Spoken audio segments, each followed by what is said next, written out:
আপনিও অবশ্যই জানেন না যে আপনার ফেসবুক প্রোফাইলে আপনি কিভাবে ফলো বাটন অ্যাড করবেন। তো দেখুন এখানে অ্যাড স্টোরি যে জায়গায় দেখা যাচ্ছে, তো এই জায়গায় আমি ফলো বাটন অ্যাড করে দেখিয়ে দেব।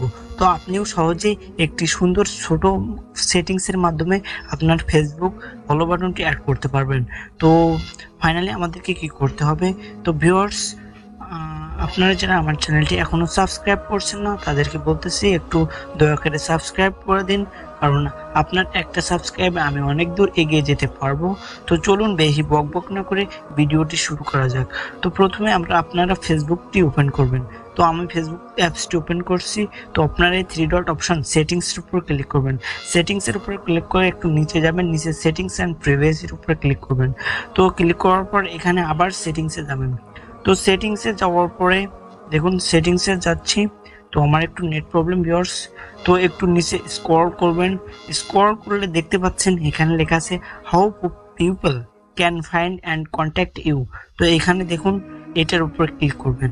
তো এটার উপর ক্লিক করার পর এখানে উপরে একটা অপশান আসছে who can send your friend request. তো এখানে আপনি হচ্ছে এটার উপরে ক্লিক করবেন। তো এটার ক্লিক করার পর আপনার সামনে এরকম একটা ইন্টারফেস শো করবে।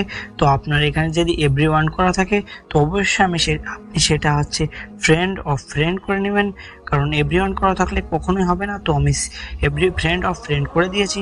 তো আমি এবার ব্যাকে চলে যাচ্ছি। তো ব্যাকে চলে যাওয়ার পরে চলে যাবেন হচ্ছে আপনার প্রোফাইলে। তো দেখুন ব্যাকে যাওয়ার পরে আপনার প্রোফাইলে চলে যাবেন। প্রোফাইলে চলে যাওয়ার পর এপাশে দেখুন 3 ডট একটা অপশান আছে। এই 3 ডট অপশানের উপরে ক্লিক করুন। তো ক্লিক করার পর এখানে দেখুন লেখা আছে ভিউ অ্যাস। তো এই ভিউ অ্যাসের উপরে ক্লিক করুন। তো ভিউ অ্যাসের উপরে ক্লিক করার পর দেখতে পাচ্ছেন ভিউয়ার্স, আমি কিন্তু ফাইনালি এখানে ফলো বাটন অ্যাড করে ফেলছি। তো এইখানে আপনারা অবশ্যই এটা ছোট একটা সেটিংসের মাধ্যমে করতে পারবেন। তো এখানে হচ্ছে আমি অ্যাড করছি। তো ভিডিওটা ছিল আজকে এই পর্যন্তই। দেখা হবে পরবর্তী আরেকটা নতুন ভিডিওতে। তো ততক্ষণ ভালো থাকবেন, নিজের খেয়াল রাখবেন। আর এরপরে কি ধরনের ভিডিও পেতে চান তো অবশ্যই আমাকে কমেন্ট বাক্সে জানিয়ে দিবেন। তো আল্লাহ হাফেজ।